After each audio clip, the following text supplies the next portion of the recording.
All right, here we go with the main idea, how to actually use this completing the square method to solve equations. So let's say you have this x squared minus 6x minus 7 equals 0, and we want to solve it by completing the square. And you might notice you can solve this by factoring. This is a trinomial you can factor, but there's a lot of trinomials that you cannot factor. And for the ones that you cannot factor, completing the square is the only way we have that will work. So let's see. First thing we want to do is make one side of the equation just x squared plus a number times x by itself. So to do that here, all we need to do is add 7 to both sides, and we'll have the equation x squared minus 6x equals 7. And that's good. So we've done step 1. The second thing we want to do is complete the square by adding p squared to both sides of the equation. And the goal here is to get the left side of it to look something of this form. Because remember, if you have it as x squared plus 2 times a number p plus that number p squared, that is factorable into a square of a binomial. So for this one, we've got a negative 6x here. That negative 6 needs to be your 2p.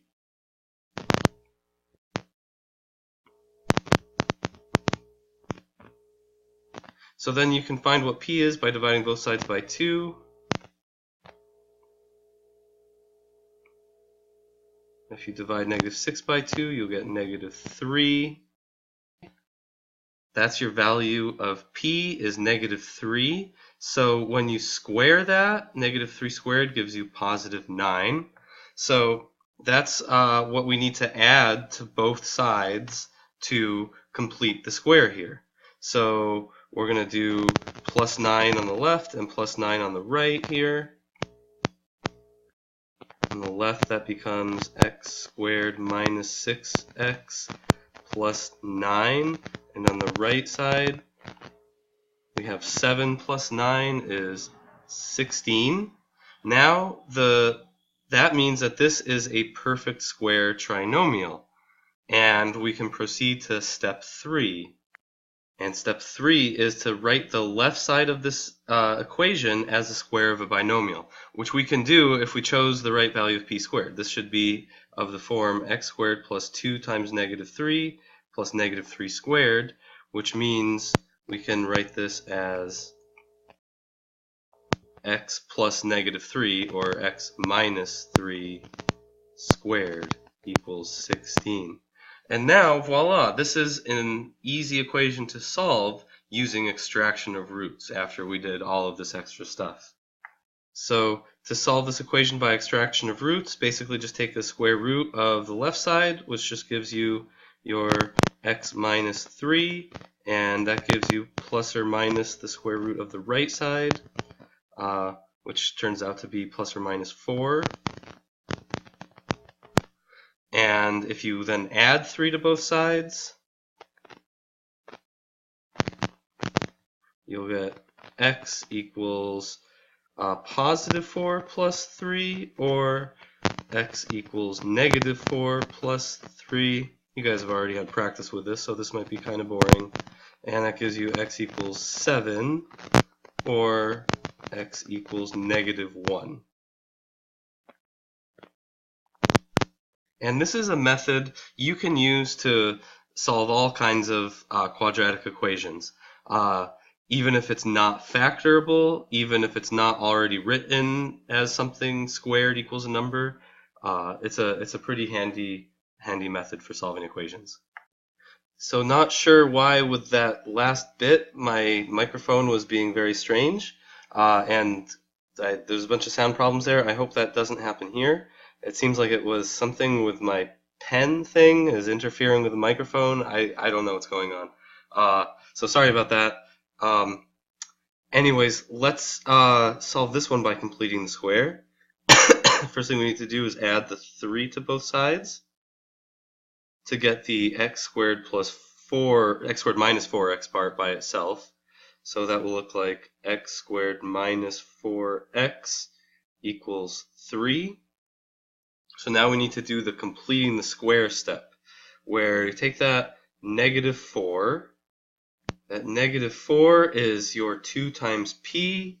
We can divide both sides by 2 to get p equals negative 2. And then you can square that.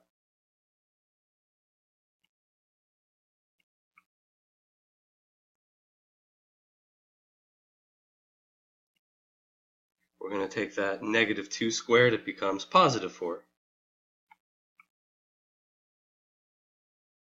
So that's what we want to add to both sides of the equation is 4.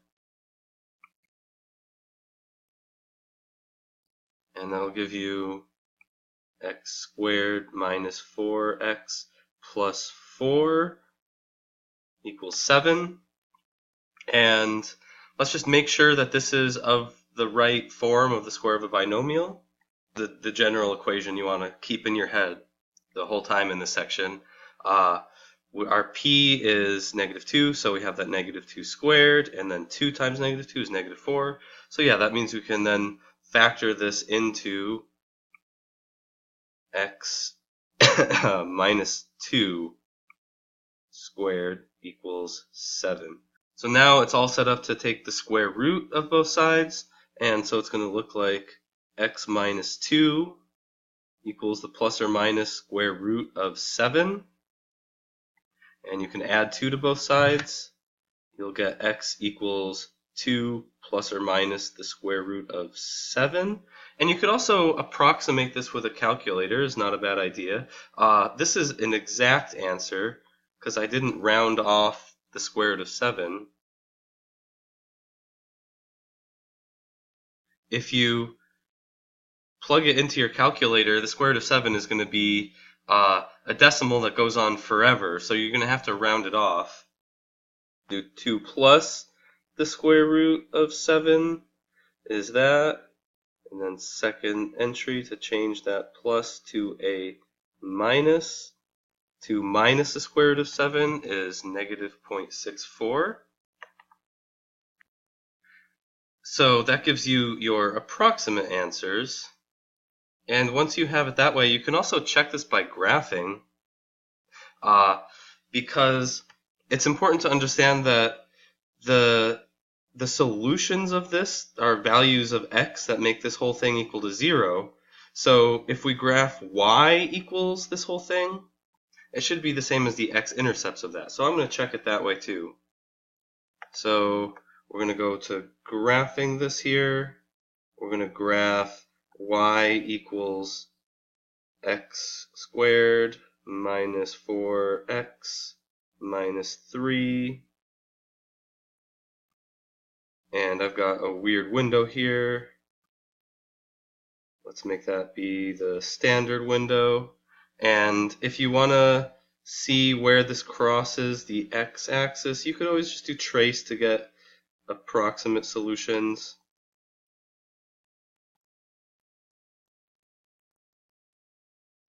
And that looks about right. 4.6 something makes y really close to 0.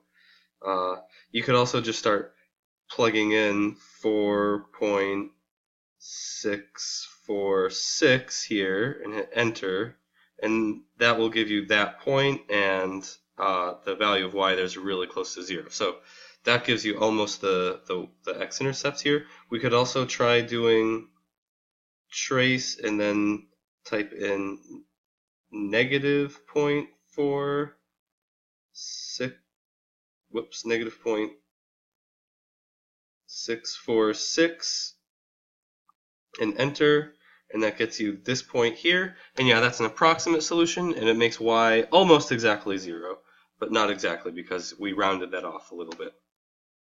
Alright, and now here's an exercise for you to try. Same idea as before. We're going to solve this equation by completing the square. You'll need to get the x squared and the 3x on one side and the 1 on the other, then do the completing the square step, and then factoring it, and all that stuff.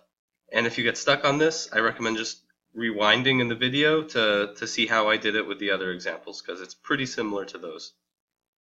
Good luck.